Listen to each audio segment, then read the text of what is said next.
ഇനി എനിക്ക് ധൈര്യമായി സജസ്റ്റ് ചെയ്യാം. നേത്ര സംരക്ഷണത്തിന് നമ്മുടെ Ahalya. Ahalya foundation eye hospital, കേരളത്തിൽ എല്ലായിടത്തും. പാലിയേറ്റീവ് പരിചരണ മേഖല കേരളത്തിന് മാതൃകയാണെന്നും പാലിയേറ്റീവ് മേഖല കൂടുതൽ ശക്തിപ്പെടുത്തുകയാണ് സർക്കാരിന്റെ ലക്ഷ്യമെന്നും മുഹമ്മദ് മുഹസിൻ MLA പറഞ്ഞു. ഓങ്ങല്ലൂർ ഗ്രാമപഞ്ചായത്ത് കുടുംബാരോഗ്യ കേന്ദ്രത്തിന്റെ 2ാമത്തെ പാലിയേറ്റീവ് യൂണിറ്റിന്റെ ഉദ്ഘാടനം നിർവഹിച്ച് സംസാരിക്കുകയായിരുന്നു MLA. ആരോഗ്യമേഖലയിൽ പാലിയേറ്റീവിന്റെ പ്രവർത്തനം ഏറ്റവും മികച്ച രീതിയിൽ മുന്നോട്ടു പോയിക്കൊണ്ടിരിക്കുകയാണെന്നും MLA പറഞ്ഞു. പാലിയേറ്റീവ് പരിചരണ പ്രവർത്തനങ്ങൾ സാമൂഹികമായ ഇടപെടലിലൂടെ നടത്തുകയാണ് ഉദ്ദേശമെന്നും MLA കൂട്ടിച്ചേർത്തു.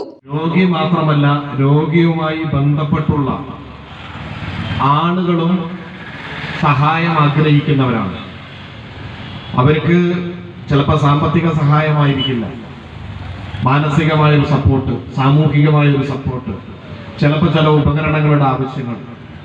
മാത്രമല്ല, ഈ രോഗത്തോട് മല്ലിടുമ്പോൾ മറ്റുള്ളവരും അതിനുവേണ്ടി സമയം കണ്ടെത്തുമ്പോൾ ഉണ്ടാകുന്ന ചില പ്രശ്നങ്ങൾ, അതിനെയൊക്കെ തന്നെ ഒരു കൂട്ടായ്മയിലൂടെ പരിഹരിക്കാൻ പറ്റും എന്നുള്ളത് കൊണ്ടാണ് പാലിയേറ്റീവ് പരിചരണ പ്രവർത്തനങ്ങൾ സാമൂഹികമായ ഇടപെടലോടുകൂടി നടത്തുന്നത് ഏറ്റവും സക്സസ്ഫുള്ളായി പോയിട്ടുള്ളത്. അപ്പം അത് കൂടുതൽ ആളുകളിലേക്ക് നമ്മുടെ പഞ്ചായത്തിൽ എത്തിക്കുക എന്നുള്ളതാണ്. ഒരു കാര്യം നമുക്ക് പറയാം, പാലിയേറ്റീവ് മേഖലയിൽ കേരളം ഒരു മാതൃകയാണ്. 1990കളിൽ പാലിയേറ്റീവ് പരിചരണ മേഖലയിൽ നമ്മുടെ കോഴിക്കോട് മെഡിക്കൽ കോളേജിൽ നിന്നാണ് ഇതിന്റെ ആരംഭം. അതിനു മുമ്പും ലോകത്ത് പല മാതൃകകൾ ഉണ്ടെങ്കിലും കുറച്ചുകൂടെ ഓർഗനൈസ്ഡ് ആയിട്ടുള്ള ഒരു മാതൃകയായിട്ട് അത് വന്നു.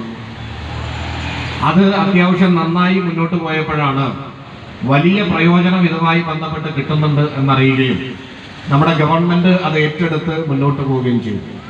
2023 മികച്ച ഛായാഗ്രഹണത്തിനുള്ള സംസ്ഥാന ടെലിവിഷൻ അവാർഡ് ജേതാവായ ഷിഹാബ് ഓങ്ങല്ലൂരിനെയും സംസ്ഥാന ബഡ്സ് കലോത്സവ വിജയികളെയും ചടങ്ങിൽ ഉപഹാരങ്ങൾ നൽകി MLA അനുമോദിച്ചു. ചടങ്ങിന് ഓങ്ങല്ലൂർ ഗ്രാമപഞ്ചായത്ത് പ്രസിഡന്റ് രതി ഗോപാലകൃഷ്ണൻ അധ്യക്ഷത വഹിച്ചു. ഡോക്ടർ ശ്രീകുമാർ റിപ്പോർട്ട് അവതരിപ്പിച്ചു. ജില്ലാ പഞ്ചായത്ത് അംഗം AN Neeraj, panchayat vice president TP Rajeesh, block member P Prasanna, Priya Prashanth, Jalaja Sasikumar, Pushpalatha, Mujeebuddin, Musthafa, Haseena teacher, AM Narayanan master തുടങ്ങിയവർ പങ്കെടുത്ത് സംസാരിച്ചു.